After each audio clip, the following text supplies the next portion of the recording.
السلام عليكم ورحمة الله وبركاته. الحمد لله رب العالمين. الحمد لله الذي هدانا لهذا وما كنا لنهتدي لولا أن هدانا الله. الحمد لله الذي فضلنا على كثير من عباده المؤمنين. الحمد لله على كل حال. يا ربي لك الحمد كما ينبغي لجلال وجهك ولعظيم سلطانك. اللهم لك الحمد ولك الشكر لا أحصي ثناء عليك كما أثنيت على نفسك. ونعوذ بالله من شرور أنفسنا ومن سيئات أعمالنا. من يهده الله فلا مضل له ومن يضلله فلا هادي له. وأشهد أن لا إله إلا الله وحده لا شريك له. وأشهد أن محمدا عبده ورسوله أرسله بالحق بشيرا ونذيرا وداعيا إلى الله بإذنه وسراجا منيرا. أما بعد فقد قال الله سبحانه وتعالى في كلامه المجيد والفرقان الحميد. أعوذ بالله من الشيطان الرجيم. بسم الله الرحمن الرحيم. قل هذه سبيلي أدعو إلى الله على بصيرة أنا ومن اتبعني سبحان الله وما أنا من المشركين.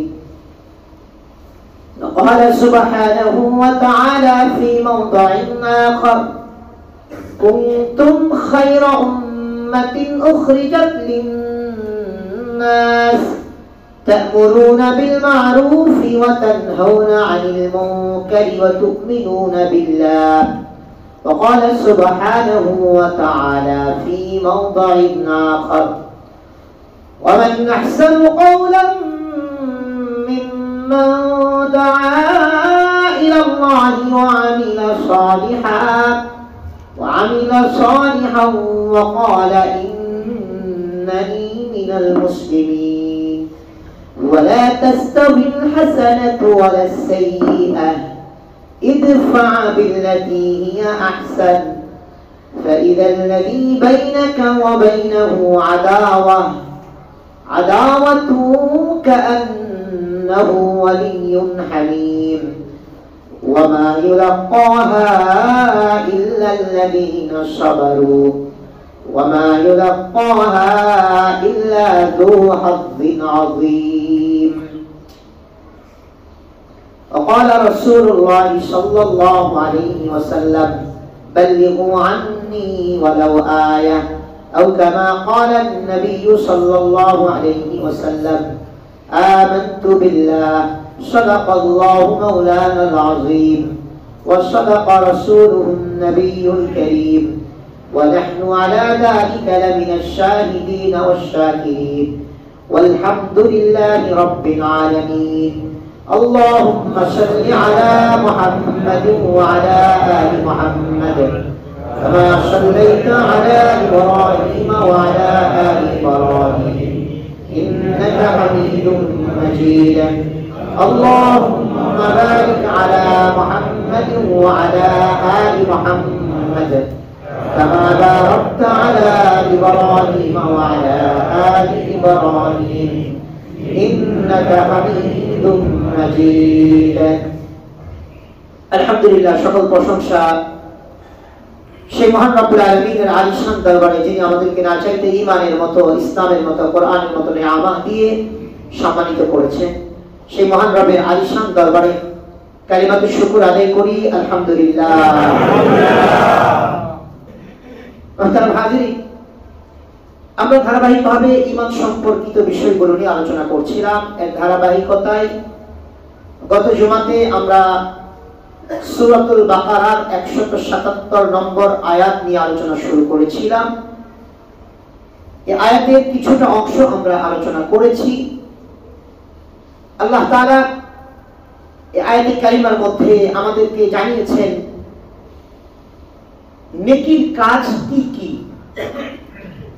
এই আয়াতে কারিমাতে মুসলিম মুমিন মুত্তাকির ব্যাপারে রব আলোচনা করেছেন যে এই কাজগুলো করলে তোমরা মুমিন হতে পারবে, মুত্তাকি হতে পারবে, মুসলিম হতে পারবে।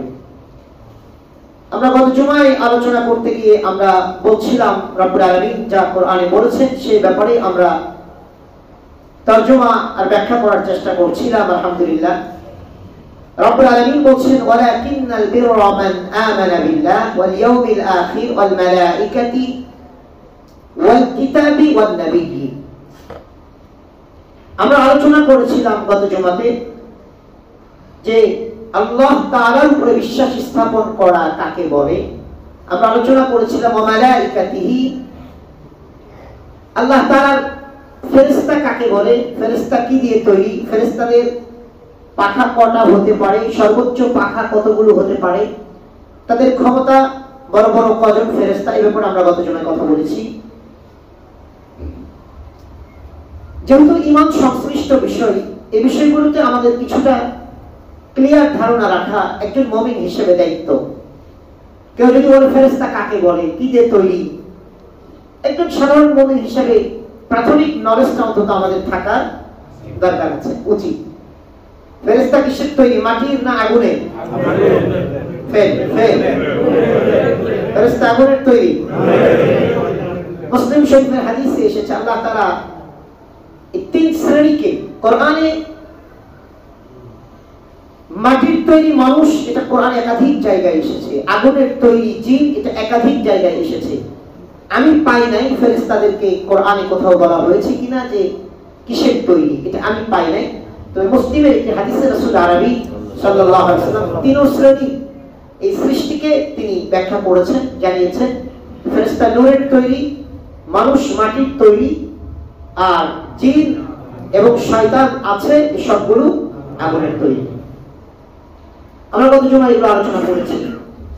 তারপরে আমরা আলোচনা করেছিলাম ইয়াউমিল আখির, পরকালীন জিন্দেগিকে বিশ্বাস করা। গত জুমায় আমরা আলোচনা করেছিলাম সংক্ষিপ্ত করে মৃত্যুর পরবর্তী থেকে নিয়ে একেবারে জান্নাতে বা জাহান্নামে পৌঁছা পর্যন্ত যতগুলো স্টেপ আছে, যতগুলো স্টেশন আছে, যতগুলো জায়গা আছে, সবগুলোকে বিশ্বাস করার নাম হচ্ছে পরকালীন জিন্দেগি বিশ্বাস করা।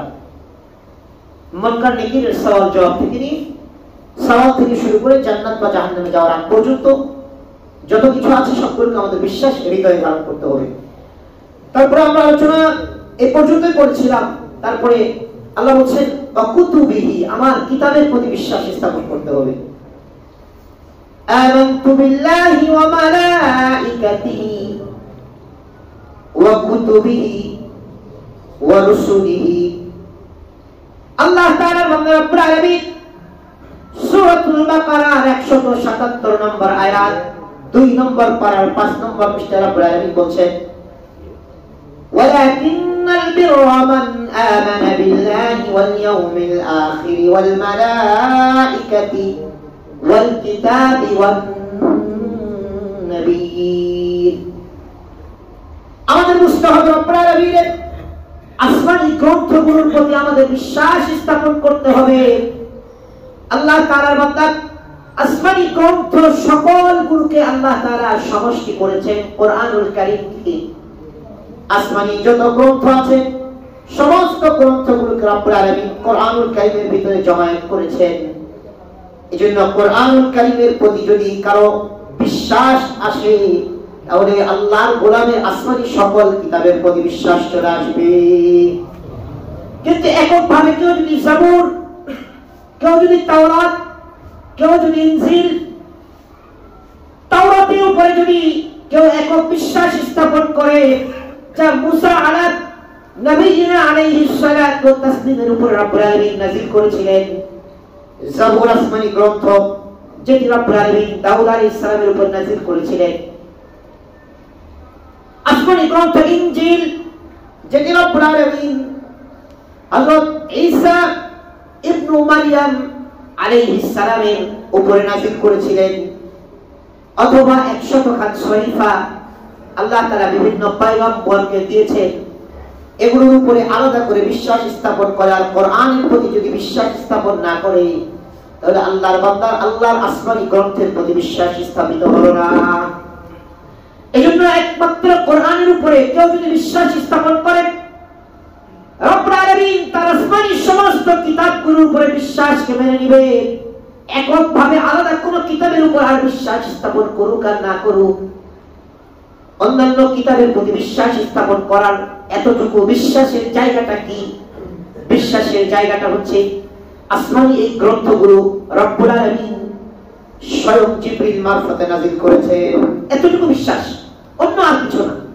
সাথে এটাও বিশ্বাস করতে হবে আসমানি যে কোরআনুল কারীম ছাড়া অন্য যে কিতাবগুলো আছে এই কিতাবগুলো আল্লাহ তাআলা সমস্ত হুকুম আহকামগুলোকে কোরআন নাযিলের পরে রহিত করে দিয়েছেন, রিজেক্ট করে দিয়েছেন, এই বিশ্বাস স্থাপন করতে হবে। আসমানি গ্রন্থের প্রতি বিশ্বাস শুধু এতটুকু যেগুলো আল্লাহ নাযিল করেছেন। কে নাযিল করেছেন? আল্লাহ। আসমানি কোরআন ছাড়া অন্য যেগুলো আল্লাহ নাযিল করেছেন সেগুলো কি এখনো অরক্ষিত সংরক্ষিত আছে না এগুলো অরক্ষিত হয়ে গেছে? এগুলো রক্ষিত নেই, অরক্ষিত হয়ে গেছে, সংরক্ষিত নেই, অরক্ষিত হয়ে গেছে। কিন্তু রব্বুল আলামিন কোরআনুল কারীম নাযিল করেছেন। কোরআনুল কারীম রব্বুল আলামিন কিয়ামত পর্যন্ত নয়, আবাদান জন্য রব্বুল আলামিন কোরআনুল কারীমকে হেফাজতের জিম্মাদারি দিয়েছেন। আসমানি গ্রন্থের বিশ্বাসের ক্ষেত্রে ছোট্ট একটা আপনাদেরকে তথ্য দেই। আল্লাহ তাআলা ইনজিল নাযিল করেছেন, জবুর নাযিল করেছেন, তাওরাত নাযিল করেছেন। রব্বুল আলামিনের কালাম ছিল না, এগুলো কথা ছিল না। রব্বুল আলামিন সমষ্টিগতভাবে জিবরিল আলাইহিস সালামকে বলেছেন, জিবরিল আলাইহিস সালাম একটা কিতাব নিয়ে, ডাইরেক্ট কিতাব নিয়ে মুসা আলাইহিস সালামকে তাওরাত এনে দিয়েছেন, দাউদ আলাইহিস সালামকে জবুর দিয়েছেন, ইনজিলকে ঈসা আলাইহিস সালামকে দিয়েছেন, ডাইরেক্ট কিতাব আসমান থেকে এনে দিয়েছেন, আল্লাহর কিতাব। এজন্য আসমানি বাকি কোরআন ছাড়া বাকি যেগুলো আছে সেগুলোকে বলা হয় কিতাবুল্লাহ, নট কালামুল্লাহ। আল্লাহর কিতাব কিন্তু আল্লাহর ডাইরেক্ট আল্লাহর কথা নয়, এটা আল্লাহর কথার একটা সারসংক্ষেপ। জিবরিল এই মজমুন দিয়ে এই সাবজেক্টে একটা কিতাব তুমি লেখো, লেখা কি করো মুসার কাছে দিয়ে আসো। কিন্তু আল্লাহ তাআলার বান্দা রব্বুল আলামিন জিবরিলকে মুহাম্মদুর রাসূলুল্লাহ সাল্লাল্লাহু আলাইহি সাল্লামের কাছে বলে পাঠাবার আগে রব্বুল আলামিন কি পাঠাবেন ওহী আল্লাহ তাআলা ছাড়া আর কেউ জানতেন না। এজন্য কোরআনুল কারীম শুধু কিতাবুল্লাহ নয়, স্পেশালি কালামুল্লাহ। কালাম মানে কথা, আল্লাহর কথা। কার কথা? আল্লাহ। আল্লাহর কথা। অতএব রব্বুল আলামিন যেমন জাত ও সিফাতিগতভাবে অবিনশ্বর, সসীম, তিনি যেমন অসীম, অবিনশ্বর, স্থায়ী, যেগুলোর কোনো কি নেই, নষ্ট নেই, তার জাতের যেমন ভ্যানিশ নেই, ফিনিশ নেই। ওয়ায়াবকা ওয়াজহু রাব্বিকা যুল জালালি ওয়াল ইকরাম, বাকি থাকবে শুধু আপনার রবের জাত। রবের জাত যেমন বাকি থাকবে, রব্বুল আলামিনের কালাম তথা কোরআনুল কারীম এই কথা রব্বুল আলামিন তিনি যেমন বাকি থাকবেন, তার কথাও কখনো ভ্যানিশ হবে না। এজন্য কালামুল্লাহ, কোরআনকে বলা হয় কালামুল, আল্লাহর কথা। আরে মিয়া, কথা দিয়েই তো মানুষ উপরে ওঠে, কথা দিয়েই তো নিচে নামে, কথা বলে না। টাকলা, এই টাকলা কি কোনো জিনা টিনা করছিল? ডাইরেক্ট জিনাই কোনো ভিডিও আসছিল নাকি? ধরা পড়ে না এগুলোতে, একটু কথা বলছিল। আমাদের জাহাঙ্গীর সাহেব একটু কথাই তো বলেছিল, কি কথা দিয়েই উপরে ওঠা যায়, কথা দিয়েই কথা বলে না, কথার কারণে নিচে পড়ে গেছে। আল্লাহর হাবিব সাল্লাল্লাহু আলাইহি ওয়াসাল্লাম বলেছেন, বান্দার কখনো এমন কিছু কথা জবান থেকে বেরিয়ে যায় ওই বান্দা নিজেও জানে না তার এই জবানের এই ভুলভাল কথাটা তার ঠিকানা জাহান্নামে বানিয়ে দিয়েছে। তার এই ভুলভাল কথাটা সে জাহান্নামে, আল্লাহ নারাজ হয়, তুই কথাই বলছিস আর কিচ্ছু। অনেকে জাস্ট শুধু একটু কথা, এই ভুলভাল কথার কারণে সে জাহান্নামে যাবে। অনেকে শুধু সাদাসিধে আল্লাহকে খুশি করার জন্য কিছু কথা বলে দিবে, কথার মাধ্যমে তার ঠিকানা আল্লাহ জান্নাতে বানিয়ে দিবে। কথার কারণে ঠিকানা জান্নাত, কথার কারণে ঠিকানা জাহান্নাম। এই কথার এত দাম, যেটা রবের কথা হবে সেটার দাম কত মূল্য, কত বেশি। এই জন্য রবের যেমন ভ্যানিশ নেই, রব্বুল আলামিন যেমন অবিনশ্বর জাত ও সিফাতি ভাবে, ঠিক রব্বুল আলামিনের কালাম কোরআনুল কারীম ঠিক অবিনশ্বর। এটা হচ্ছে বিশ্বাসের নাম। এই বিশ্বাসটা আমার করতে হবে, মনে থাকবে ইনশাআল্লাহ। আল্লাহ তাআলার বান্দা, তারপর রব্বুল আলামিন বলছেন ওয়াল মালাইকাতি ওয়াল কিতাবি ওয়ান নাবিয়্যিন, নবীদের উপরে বিশ্বাস স্থাপন করতে হবে। নবীদের উপরে কি করতে হবে? কথা বলে না, কথা বলে না। নবীদের উপরে কি স্থাপন করতে হবে? বিশ্বাস স্থাপন করতে হবে। দেখেন বাকি আগের চারটি রব্বুল আলামিন প্রথমে এনেছেন এই আয়াতে কারিমার মধ্যে। অনেক জায়গাতে নবীদের কথা আগে এসেছে, এখানে শেষে নবীর কথা এসেছে। নবী কি ফেরেশতাদের মধ্য থেকে না মাটির মধ্য থেকে? নবী কিসের তৈরি? কিসের তৈরি? কিন্তু মাটির তৈরি। কিন্তু মর্যাদা কি মাটির মানুষের মতো, না মর্যাদা হচ্ছে আসমানের ফেরেশতাদের চেয়ে উঁচু? ফেরেশতাদের চেয়ে উঁচু। কেন? তার কাছে ওহী আসে, আর আমাদের কাছে আল্লাহর পক্ষ থেকে তার কাছে জিবরিল আল্লাহর কালাম নিয়ে আসে, আমাদের কাছে জিবরিল আসে। বাস পার্থক্য এতটুকু। তার কাছে জিবরিলের কথা আসার কারণে, আল্লাহর বার্তা হওয়ার কারণে, নবী হওয়ার কারণে তিনি মর্তে থেকেও আরশে স্থান পেয়ে যায়, যিনি মাটির মানুষেরও নূরের ফেরেশতার ঊর্ধ্বে যান স্থান, শুধু ওহী আসার আর না আসার কারণে। আমাদের ওহী না আসার কারণে আমাদের মাটির মানুষ আমাদের মাটিতেই স্থান, আর তার কাছে ওহী আসার কারণে আরশের ফেরেশতার উচ্চতে আল্লাহ তার স্থান করে দিয়েছে। এই বিশ্বাস রাখতে হবে। নবীদের প্রতি সকল নবীরা রব্বুল আলামিনের সিলেক্টেড, আল্লাহর পক্ষ থেকে বার্তাবাহক ছিলেন। এই বিশ্বাস স্থাপন করতে হবে। কোন নবী লবিং করে কেউ নবী হতে পারে না। লবিং করে কি হতে পারে না? কথা বলে না, নবী হতে পারে না। লবিং করে যেমন আমাদের রাজনীতির মধ্যে লবিং করে কি হওয়া যায়? নেতা হওয়া যায়, টাকা বেশি দিলে তারপরে এমপি হওয়া যায়, মন্ত্রী হওয়া যায়, অনেক কিছু হওয়া যায়। কিন্তু নবী হওয়ার জন্য লবিং এর কোনো সুযোগ নাই। কথা বলে না, আছে নাকি? নেই।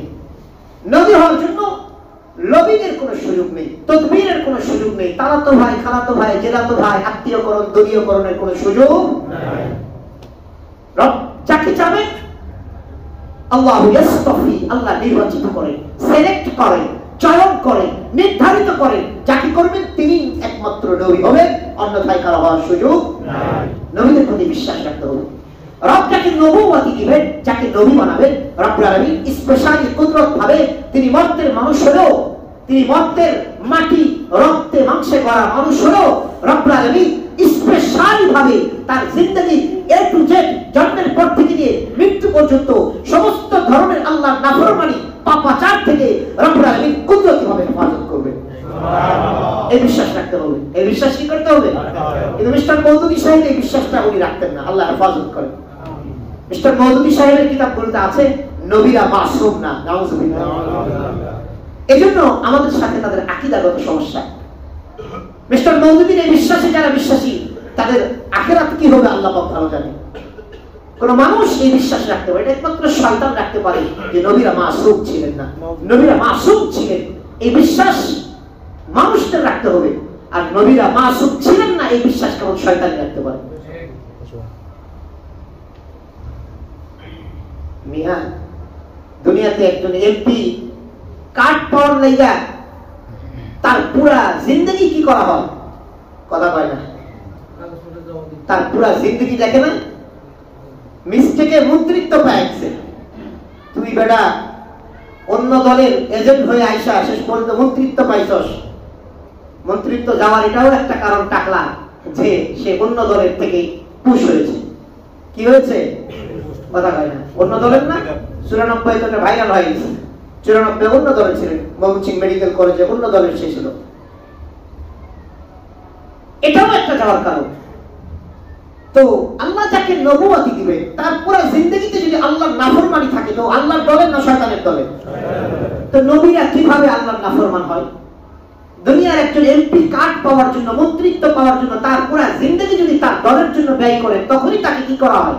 মূল্যায়িত করা হয়। তাহলে রব্বুল আলামিন যাকে নবুওয়াতি দিবেন, তো সে আবার কিভাবে শয়তানের দলের জিন্দেগির যারা সময় পর্যন্ত হতে পারে? প্রশ্নই আসে না। আমরা বলেছিলাম, আলোচনা করেছিলাম, মুহাম্মদ রাসূলুল্লাহ সাল্লাল্লাহু আলাইহি ওয়াসাল্লাম জীবনে দুইবার যাত্রা পালাই গিয়েছিলেন। মুহাম্মদ নবী যান নাই, 17-18 বছরের যুবক কিশোর মোহাম্মদ গিয়েছিলেন। এবং তিনি বলেন যে আমি আগেকার যুগে যেমন যাত্রা পালা, ওই যে গ্রামে, আমাদের দেশে ওই যাত্রা পালা নয়, আবার লেখা হয় নাচানাচি, এটা না।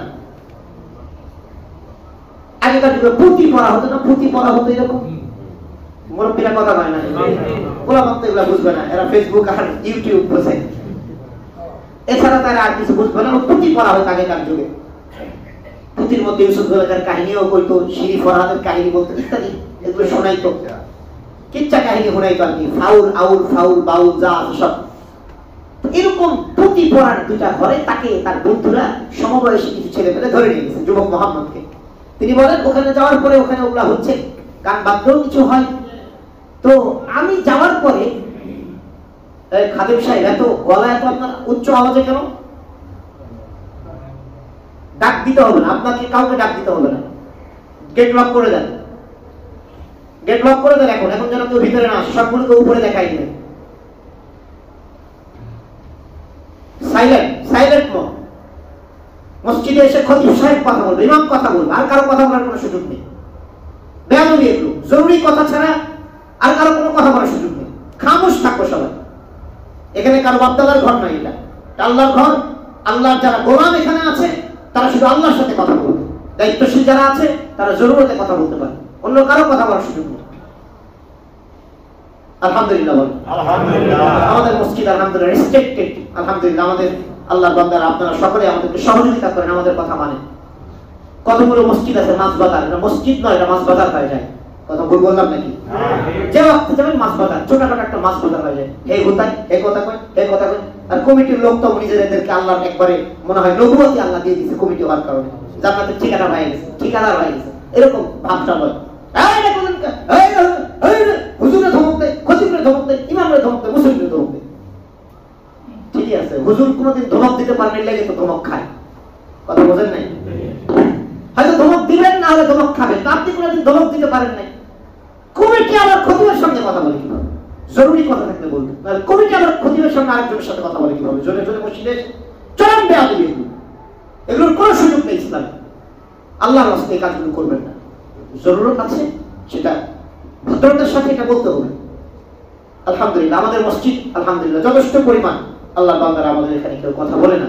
সবাই আলহামদুলিল্লাহ, আপনাদের সবাইকে জাযাকুমুল্লাহু খায়র। আলহামদুলিল্লাহ আপনারা আমাদের কথা আমরা যেটা কোরআন সুন্নাহ থেকে বলার চেষ্টা করি, আলহামদুলিল্লাহ আমাদের কমিটির ভাইরাও যথেষ্ট পরিমাণ সাপোর্টেড। আলহামদুলিল্লাহ তারা আমাদেরকে উৎসাহিত করেন, আমাদেরকে বলেন না আপনি যেভাবে কথা বলেন আমরা এটা গ্রহণ করি, আল্লাহর কোরআনের কথা আমরা এটা মেনে নিই। আলহামদুলিল্লাহ বলেন। আলহামদুলিল্লাহ। মাছ বাজার বাড়াবেন না, কোথাও গিয়ে মসজিদে মাছ বাজার বাড়াবেন না। আল্লাহর ঘরকে ভয় করবেন, এটা আল্লাহর ঘর। সর্বোচ্চ তাকওয়া অবলম্বনের জায়গা এটা, সর্বোচ্চ তাকওয়া এখানে অবলম্বন করতে হবে। বাহিরে আল্লাহকে কম ভয় করবে, এখানে পরিপূর্ণ ভয় করতে হবে। আল্লাহর ঘরে এসে যেন বেয়াদবি কোনোভাবে আমার না হয়ে যায়। ইবাদত করতে এসে, নেকি ইনকাম করতে এসে গুনাহ যেন নিয়ে না যায়। মনে থাকবে তো ইনশাআল্লাহ? আল্লাহ তাওফিক দান করুন। আমিন। নবীদের এই দায়িত্বশীলতা, নবীদেরকে আল্লাহ তাআলা এভাবেই পাঠিয়েছেন। নবীদেরকে আল্লাহ তাআলা চয়ন করেছেন। রাসূল আরবীকে, রাসূলদেরকে আল্লাহ আগে পিছে সব গুনাহগুলোকে হেফাজত করেছেন, সেফটি দিয়েছেন, রব দিয়েছেন। রাসূলুল্লাহ মুহাম্মদ, যুবক মুহাম্মদ তিনি বলেন 2 দিন, একদিন বন্ধুরা নিয়ে গেছে সমবয়সী, ওই যাত্রা বলে চলে, আমি যাবো না, তারপর নিয়ে গেছে। যাওয়ার পরে কি হয়েছে, এরা কি করতেছে, আমি গিয়াই পাশেরটার হাঁটুর উপরে শুয়ে আমি ঘুমিয়ে পড়ছি। সুবহানাল্লাহ। নবুয়ত কিন্তু পান না, এর আগেই 17-18 বছর বয়সে আমার যেটাই লয়ে গেছে, এনার পাশের হাঁটুর উপর শুয়ে আমি কি করছি, ঘুমিয়ে পড়ছি। সকালবেলা হে আমার গায়ে বেটা ও আমারে উঠাইছে, উঠাইতে দোক বেটা তোরে লয়ে এসে আর বিপদে পড়ে গেছে, তুই সারা রাত ঘুমাইছিস, কিছুই হনস নাই। রাসূলুল্লাহ সাল্লাল্লাহু আলাইহি ওয়াসাল্লাম বলেছেন আল্লাহ আমাকে হেফাজত করেছেন। হেফাজত করেছেন কে? কথা কয় না, কে হেফাজত করেছেন? আল্লাহ হেফাজত করেছেন। এটা একটা বড় বিষয়। অনেকে এমনি গান শুনতে চান না, কিন্তু বাসে উঠলে তো ঠিকই ধুমধার একটা গান লাগাই দেয়, কথা কয় না? যাক, তারপরে এখন বাসে কিছুটা এই ভাইরাস কমছে মোবাইলের এই জগৎ হওয়ার কারণে। আমরা আগে খুব ডিস্টার্ব ফিল করেছি এই 2000-এর আগে যখন বাসে উঠতাম, ধুম ধাক্কা নারে গিনা চাটানি কেসাবানি কি গান টান লাগায় সব সারখার করে ফেলতো, সারখার করে ফেলছে গান। হায় মাওলা রে মাওলা। এক জায়গায় এক বাসের কন্ট্রাক্টরে কানে কানে বললাম, ভাই একটু গানটা বন্ধ করা যায় না ভাই? কেন হুজুর? ভাই ভয় লাগে ভাই, কোন সময় বাসে অ্যাক্সিডেন্ট হয়ে যায়, যদি এই গান শুনতে শুনতে মইরা জায়গা।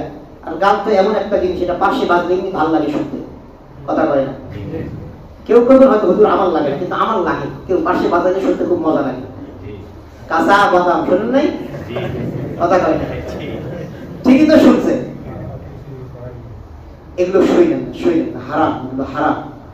কিছু বক্তা বেরিয়েছে ছাগল, এগুলো বক্তা কোয়া মানে এগুলো ছাগলরা অপমান করে। ছাগল মানুষের গান সুন্দর করে কাঁচা বাদামে সুন্দর করে এটা কইয়া, এর মতো সুর দিয়া কইয়া, পরে মানুষকে বোঝায় না আপনারা এই গান শুনবেন না।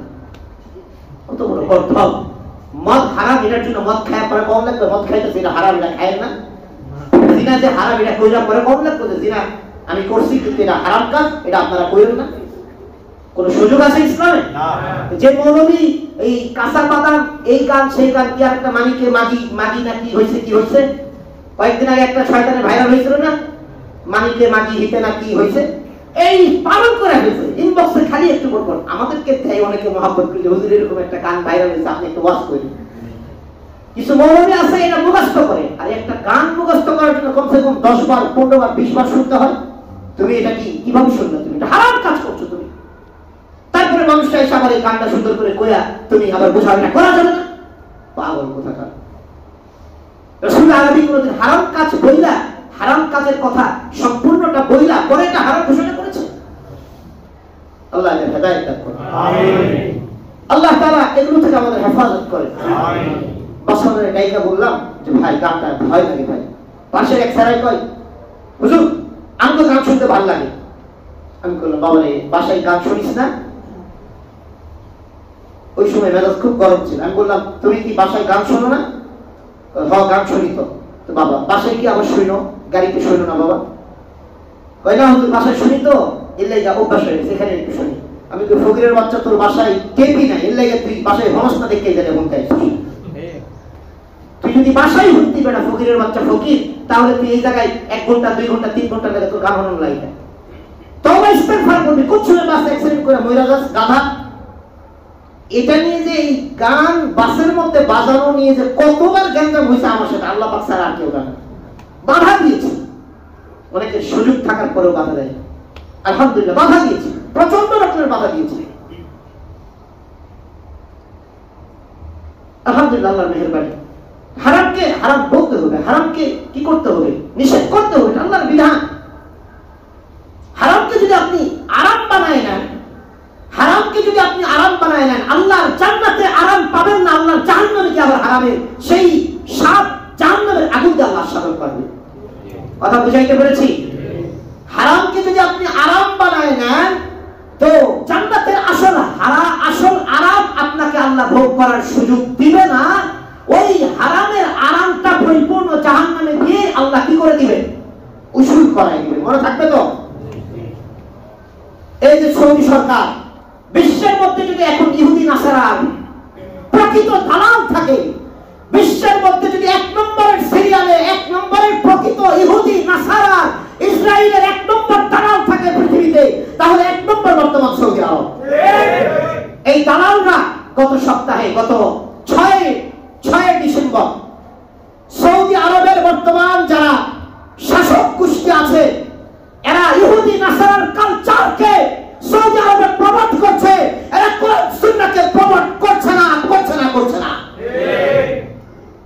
এদের বিরুদ্ধে আমাদের বলতে হবে, এই হারামখোরদের বিরুদ্ধে আমাদের বলতে হবে।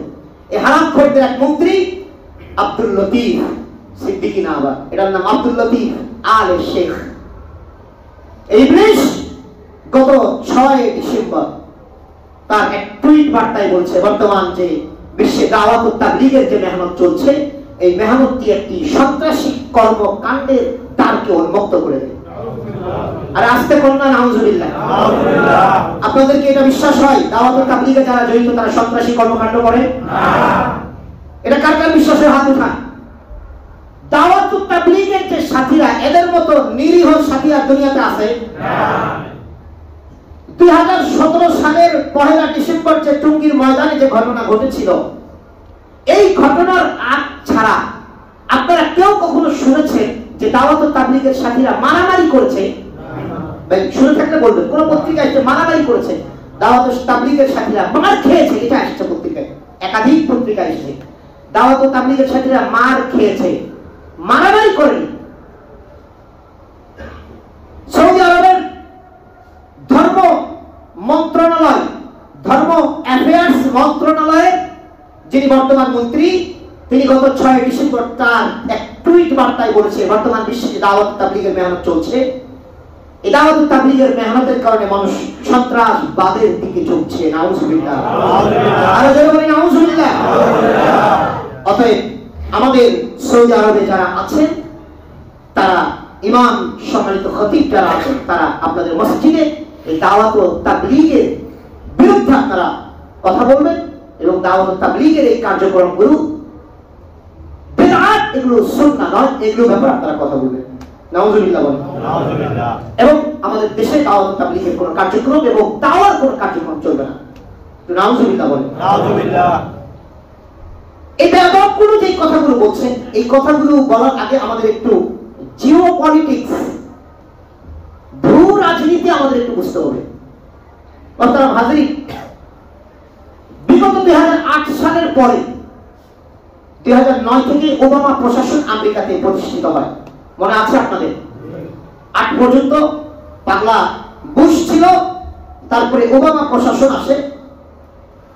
8 বছর ওবামা প্রশাসন ছিল।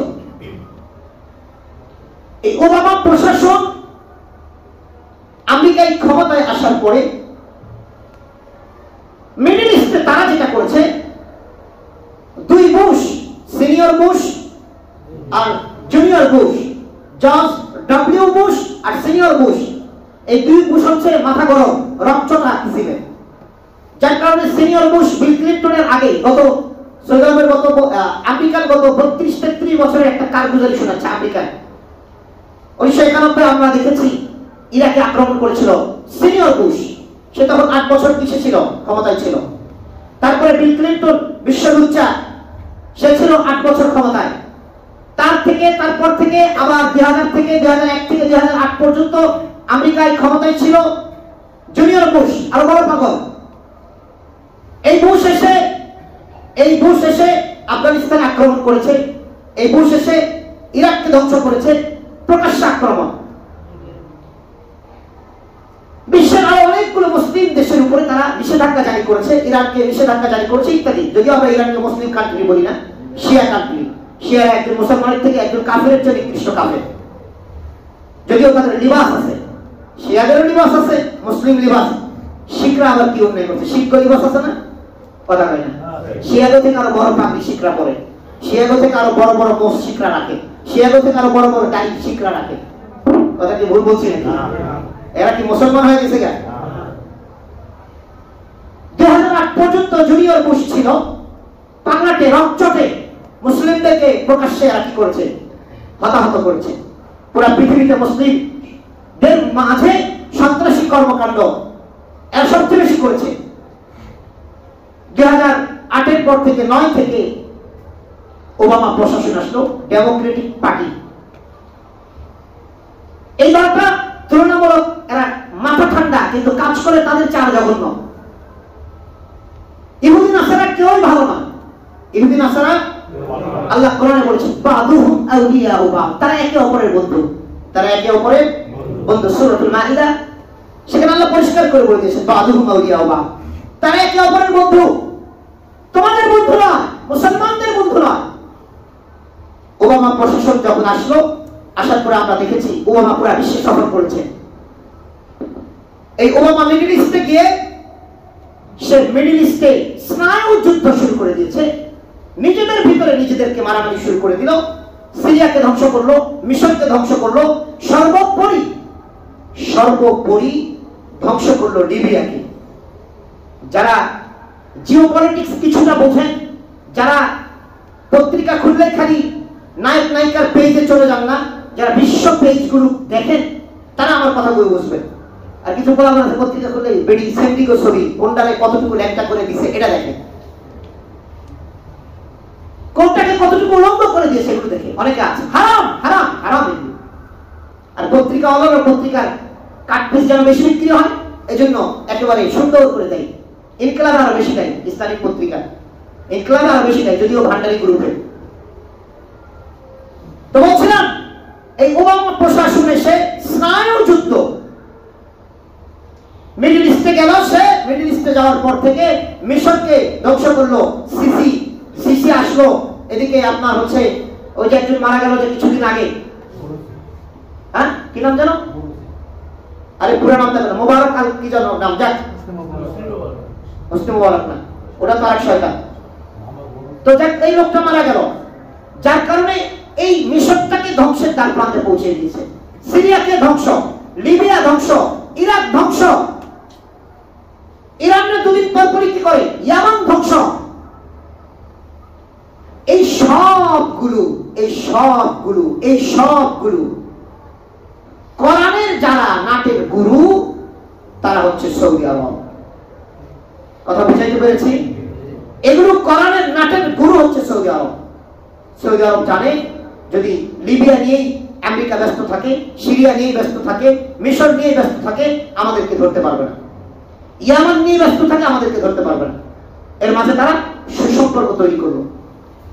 আর এই সবগুলো নাটের গুরু মিডল ইস্টকে ধ্বংস করার সৌদি আরব। আমি প্রকাশ্যে বলছি কথাগুলো।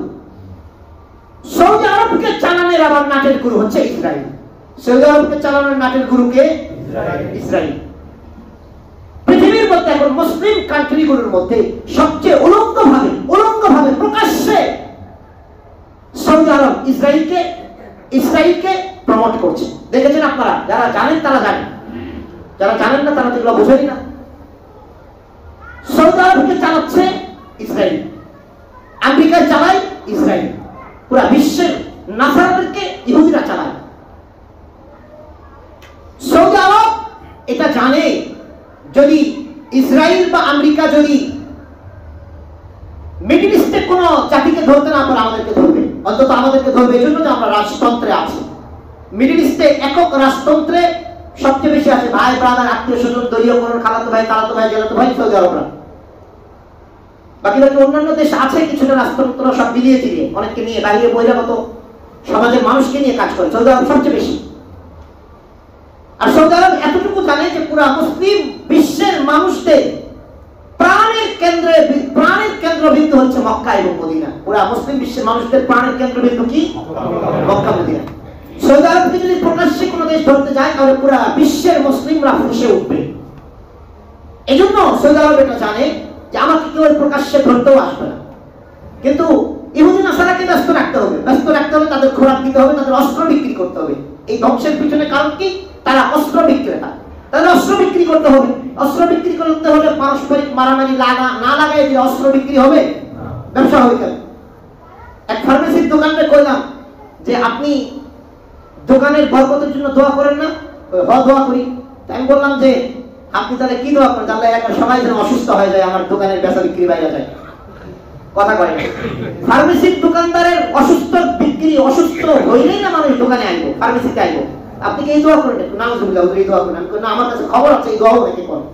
আল্লাহ সবাই অসুস্থ হয়ে যায়, আমার বেচা বিক্রি বাইরে যাবে। তো যার যেটা কাজ, অস্ত্র বিক্রি, তাদের কাজ হচ্ছে অস্ত্র বিক্রি করা। আমেরিকানদের কাজ অস্ত্র বিক্রি করা, তাদের অস্ত্র বিক্রি করতে হবে। মুসলিমদের মাঝে মারামারি পারস্পরিক লাগায় অস্ত্র বিক্রি হবে। লিবিয়াটাকে ধ্বংস করে ফেলেছে। সৌদি আরব সব করাচ্ছে। আর আজকে সে 2021-এর 6 ডিসেম্বরে আব্দুল লতিফ আলে শেখ, সৌদি আরবের ধর্ম মন্ত্রণালয়ের অ্যাফেয়ার্স মন্ত্রী, তিনি হঠাৎ করে পুরা পৃথিবীতে একক মুসলিম কমিউনিটির মধ্যে, পুরা পৃথিবীতে যদি মুসলিমদের মধ্যে একটা সংগঠন, যে সংগঠনটা পৃথিবীর ছয়টা মহাদেশে মানুষ বসবাস করে, অ্যান্টার্কটিকাতে মানুষ বসবাস করে না। এটা বরফের দেশ, -0 সেলসিয়াস, 0 থেকে 0.77 সেলসিয়াস সেখানে কি থাকে, তাপমাত্রা নিচে থাকে। অ্যান্টার্কটিকা প্রদেশে কি করে না, মহাদেশে মানুষ বসবাস করে না। এছাড়া বাকি 6টা মহাদেশে পৃথিবীর মানুষ বসবাস করে। আমরা ইনশাআল্লাহ দায়িত্বহীন ভাষায় বলতে পারি, পৃথিবীর এমন কোন আনাচে কানাচে এমন কোন জনপদ নেই যে জনপদে দাওয়াত ও তাবলীগের এই মেহনতের সাথীরা সেখানে পৌঁছে মানুষকে আল্লাহ বলা, মানুষকে আল্লাহ বলা, আল্লাহ দ্বীনের দাওয়াত দেয় নাই। বিগত 1924 সনে দাওয়াত ও তাবলীগ, এটা কি ইলিয়াস রহমতুল্লাহর বাপের? এটা দাওয়াত ও তাবলীগের এই মেহনত ইলিয়াস রহমতুল্লাহর বাপে, দারুল দেওবন্দের বাপে? এটা আমাদের কারো বাপদাদার সম্পদ? কার সম্পদ এটা? কথা বলেন, কার সম্পদ? আর আল্লাহ তো আমাদেরকে বের করেছেন এই জন্য, রব তো আমাদেরকে পাঠিয়েছেন মানুষকে দ্বীনের কথা বলার জন্য, রব এই জন্য পাঠিয়েছেন। আর আপনাকে বানিয়েছেন মানুষের কল্যাণে আপনি কাজ করবেন, আমাকে বানিয়েছে মানুষের কল্যাণে কাজ করব। দুনিয়ার সবাইকে মানুষের কল্যাণেই তো আল্লাহ আমাকে পাঠিয়েছেন। রব বলছেন সূরা আলে ইমরান 110 নম্বর আয়াত, 4 নম্বর পারার 3 নম্বর পৃষ্ঠা, আল্লাহ বলেছেন কুনতুম খায়রা উম্মাতিন উখরিজাত লিন-নাস। দেখেন কিভাবে বলছেন, তোমার বাবা তোমাকে স্কুলে দিবে, ইউনিভার্সিটিতে দিবে, তোমার পেট পূজার জন্য তোমাকে একক শুধু টাকা কামানোর মেশিন বানাবার জন্য আল্লাহ তোমাকে পাঠায় নাই। তোমার বাবাকে আল্লাহ দায়িত্ব নিয়ে পাঠায় নাই, তোমাকে পুরো দুনিয়াদার বানাবে এই জন্য আল্লাহ তোমাকে পাঠান নাই। আল্লাহ বলছেন কুনতুম খায়রা উম্মাতিন উখরিজাত লিন-নাস, আমি এই উম্মাহকে পাঠিয়েছি, উম্মতে মুহাম্মাদীকে পাঠিয়েছি, বের করেছি উখরিজাত লিন-নাস, মানুষের কল্যাণের জন্য বের করেছে, মানুষের কল্যাণের জন্য, মানুষের হিতাকাঙ্ক্ষী হওয়ার জন্য, মানুষের সুখে মানুষের দুঃখে দুঃখী হওয়ার জন্য, মানুষের সুখে সুখী হওয়ার জন্য। তো মানুষের সুখ আর দুঃখ কিভাবে তোমরা অ্যানালাইসিস করবে, কিভাবে তোমরা প্রমোট করবে? আল্লাহ বলছেন কি কাজ করলে তোমরা মানুষের কল্যাণে কাজ করবে। আর আল্লাহ বলছেন শুনেন, আল্লাহ বলছেন কি বলছেন শুনেন, একজন মানুষের আমরা উপকার করতে পারি অন্ন, বস্ত্র, বাসস্থান দিয়ে, চিকিৎসা দিয়ে, যেগুলো আমাদের রাজনীতিবিদরা অনেকেই করে, কিন্তু এগুলো 2 নম্বরের সাবজেক্ট। একজন মানুষের মূল কল্যাণ এগুলো নয়, এগুলোর জন্য স্পেসিফিকই হক বান্দাকে তৈরি করেন নাই, কিন্তু বান্দার এটাও কাজ, এটা হাদিস থেকে প্রমাণিত। মানুষের কল্যাণে মানুষ কাজ করবে, মানুষকে অন্ন দিবে, খাবার দিবে, বস্ত্র দিবে, পোশাক দিবে, বাসস্থান দিবে, থাকার জায়গা দিবে, মানুষকে চিকিৎসার ব্যয় দিবে, এটা দেওয়ার দরকার, দিবে তোমরা। তবে 1 নম্বর তোমাদের কাজ এটা নয়, মানুষের কল্যাণে কাজ করবে। কি করবে? আল্লাহ সূরা আলে ইমরানে 110 নম্বর আয়াতে বলছেন তা'মুরুনা বিল মা'রুফ ওয়া তানহাউনা আনিল মুনকার, মানুষকে সৎ কাজের আদেশ করবে, অসৎ কাজ থেকে বাধা দিবে।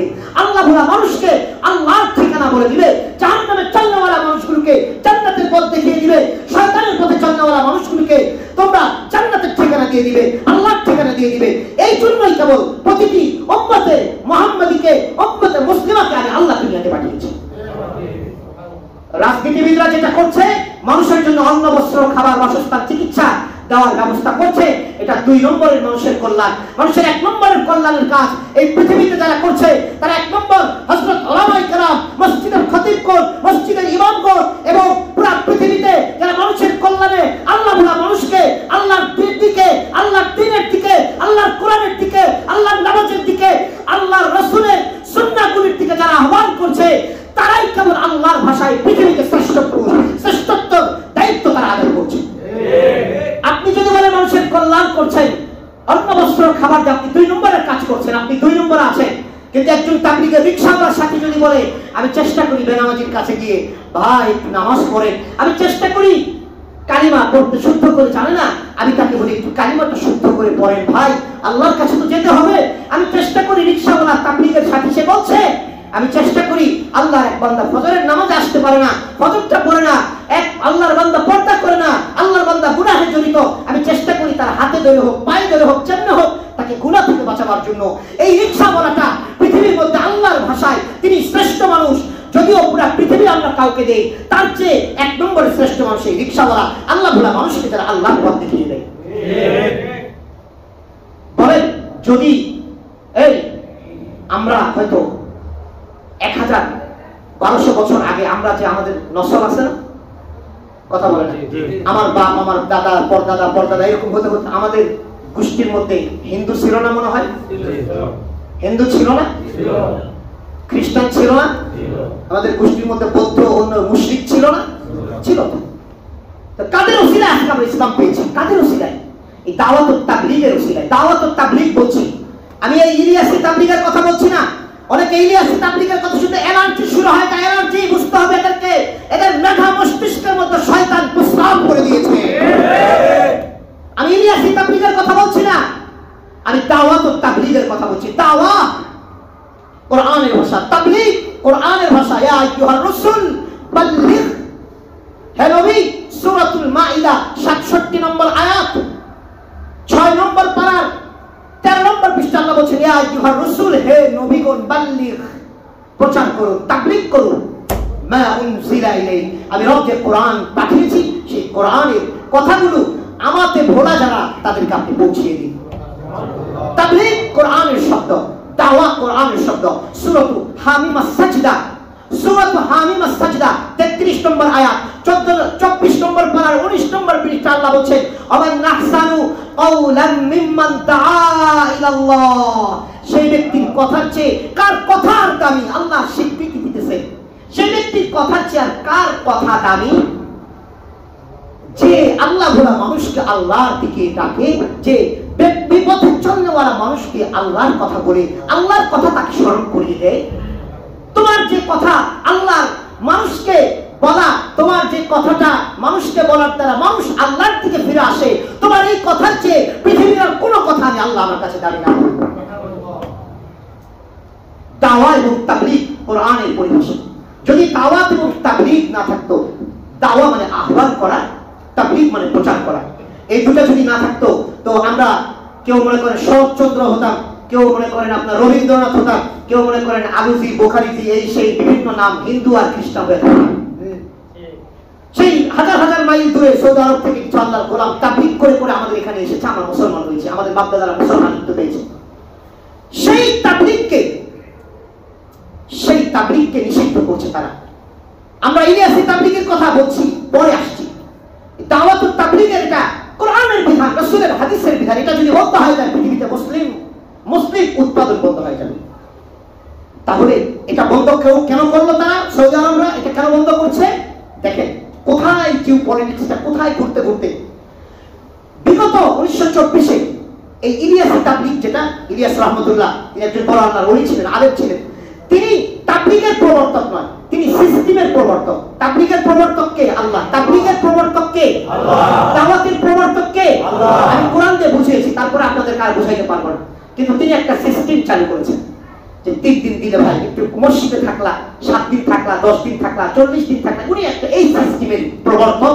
উনি দাওয়াতুত তাবলীগের বলে গাধা লোক আছে কয় ইলিয়াস রহমতুল্লাহ তাবলীগ, গাধা ইলিয়াস রহমতুল্লাহ কিসের তাবলীগ? বেটা আল্লাহর তাবলীগ, রাসূলের তাবলীগ। তিনি একটা সিস্টেমের প্রবর্তক। ভাই কিসের প্রবর্তক? সিস্টেমের প্রবর্তক। ইংলিশ মিডিয়াম আমাদের দেশে ছিল, একটা সময় ছিল English medium, Bangla medium, English medium, এর মধ্যে একটা সময় কিছু ছিল না, একটা সিস্টেমের প্রবর্তক এরা। কিন্তু আগে আমাদের লেখাপড়া ছিল, যে কোনো ভাবে লেখাপড়া করতো। আমার মাদারীপুরে প্রোগ্রাম একটা 15 ভ্যাকেন্সি, কিন্তু কথাগুলো না বললেই হয়, শেষ করে দিই।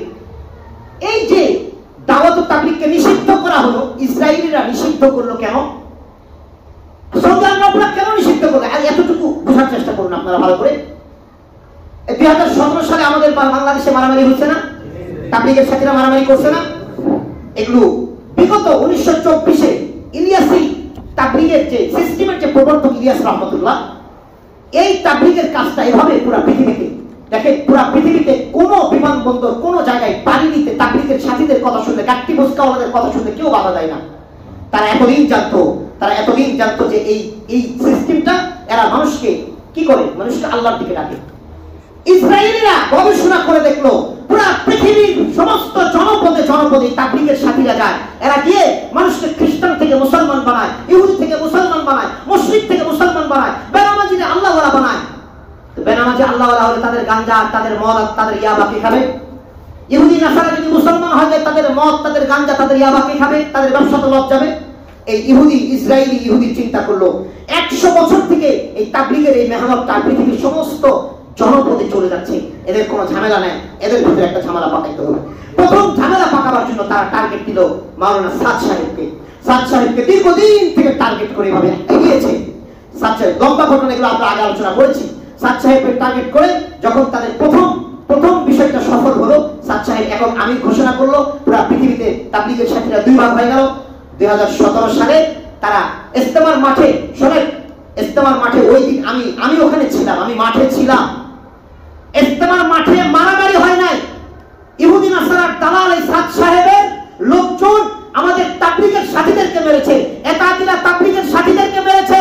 যদি সেদিন তাবলীগের সাথীরা পাল্টা আক্রমণ করত, হাজার হাজার লাশ পড়ে থাকতো, হাজার লাশ পড়ে থাকতো। কিন্তু ওখানে ভিতরের আলেম ওলামা বলছে আপনারা মার খাবে, ওই যে দুই ভাই হাবিল কাবিল, আপনারা হাবিলের মতো মার খাবে, মার খেয়ে জান্নাত নেবেন, কিন্তু আপনারা কেউ তাদেরকে আক্রমণ করবেন না। এ হচ্ছে আমাদের তাবলীগের মূল উসুল ছিল। ওলামায়ে কেরাম বারবার বলছে, ওই যখন আক্রমণ হয়, ভিডিওগুলো আপনারা দেখেছেন আক্রমণে, এই সেই গেট ভেঙে, এই ভেঙে, আরে ওখানে তো পুরো মাঠ ভর্তি ছিল। আমাদের ওলামায়ে কেরামের সাথীরা পাল্টা আক্রমণ করলে ওদের একটাও জিন্দা কেউ বের হতে পারতো না, সব লাশ বের হতো। কিন্তু ওলামায়ে কেরাম বারবার বলছে আপনারা পাল্টা কোনো আক্রমণ করার কোনো সুযোগ নেই। হাবিলের মতো সবর করে আল্লাহর জান্নাতকে নেবে, আর যারা কাবিলের মতো ভাইকে আত্মহত্যা করবে, ভাইকে হত্যা করবে, ভাইয়ের রক্ত ঝরাবে, আশা করি তারা কাবিলের সাথী, তারা জাহান্নামে থাকবে। ওলামায়ে কেরামের একটা আওয়াজ তাবলীগের কোন সাথী এতাতিদের একটা টাচ করেনি। যদি টাচ হতো, টাচ হলে পুরা নদীর পানি কালো পাওয়া যেত না, লাল রক্তে রঞ্জিত থাকতো। এটা প্রথম ইস্যু। আজকে যে সৌদি আরব 2021-এ এসে 6 ডিসেম্বরে তাদের মন্ত্রী বলছে দাওয়াত ও তাবলীগ নিষিদ্ধ, ইসরায়েলের দীর্ঘ পরিকল্পনা এটা একটা প্রথম সূচনা। ইসরায়েলের দীর্ঘ পরিকল্পনার প্রথম সূচনা, যে কোনো মূল্যে দাওয়াত ও তাবলীগের সাথীদেরকে বাধা দিতে হবে।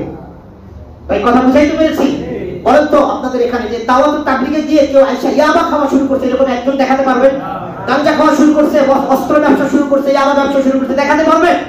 কান কেটে দিব। কিন্তু আমাদের বাংলাদেশে হাজার হাজার নয়, লক্ষ লক্ষ মানুষকে তাবলীগে দিয়ে হেদায়েত হতে আমরা দেখেছি। লক্ষ লক্ষ মানুষকে তাবলীগে দিয়ে হেদায়েত হতে দেখেছি।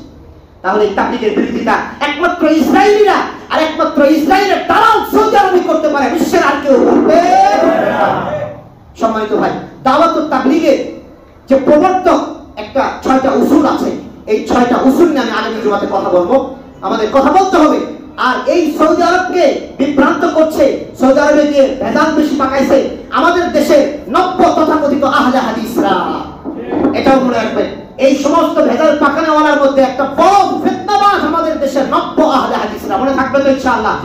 এই বদমাইশগুলোকে সৌদি আরবের ওই সাহেবদের টাকা খেয়ে এসির রুমের ভিতরে বসে দাওয়াত ও তাবলীগের এই ভুল, সেই ভুল, ওই ভুল, এই ভুল। আরে বেটা, এসি রুমের ভিতরে বসে অনেক ফতোয়া মানুষ, মাঠে আয় না, মাঠে আইসা মানুষজনকে মসজিদে নিয়ে কয়জন নিতে পারিস? কথা ঠিক না ঠিক বলে? সম্মানিত ভাই, আমরা আলোচনা করবো ধারাবাহিকভাবে। যেহেতু মৌচাকে ঢিল দিয়েছে, কোরআনের উপরে ঢিল দিয়েছে, দাওয়াত ও তাবলীগ কোনো কারো বাপ দাদার কোনো সম্পদ নয়, এটা আল্লাহর কোরআন। সৌদি আরবে মদিনাতে 10টা সিনেমা হল বানাচ্ছে, নবীর বুকের উপরে 10টা সিনেমা হল বানাচ্ছে, 300 সিনেমা হল বানাবে বেয়াদবরা। আল্লাহর নবীর দেশে, আল্লাহর ঘরের দেশে এরা এই কুকর্মগুলো করছে। দাওয়াত ও তাবলীগের মেহনত ছড়িয়ে পড়লে তাদের ভাত বন্ধ হয়ে যাবে। হাজার হাজার আলেমদেরকে তারা জেলখানায় করেছে, তাদের বিরুদ্ধে সারাই কথা বলেছে। সম্মানিত ভাই, আমাদের কথা বলতে হবে ইনশাআল্লাহ। আমরা ধারাবাহিকভাবে তাবলীগের যে 6টা উসুল আছে, এই প্রবর্তকের একটা উসুল, এগুলো নিয়ে আমরা কথা বলবো, কারোর ভিতরে যেন কোনো সংশয় না থাকে। দাওয়াত ও তাবলীগ ছিল, দাওয়াত ও তাবলীগ আছে। এই যে আমি এতক্ষণ যেগুলো বললাম, আপনাদেরকে দাওয়াত দিলাম, তাবলীগ করলাম, দাওয়াত ও তাবলীগ কিয়ামত পর্যন্ত থাকবে। কথা ঠিক না? সম্মানিত ভাই, আজকে পর্যন্তই। আমরা যে কথাগুলো বললাম, আল্লাহ তাআলা আমাদের সবাইকে সহিভাবে বুঝবার, বুঝাইবার আমার একটা তৌফিক দান করুন। সবাই বলি আমিন।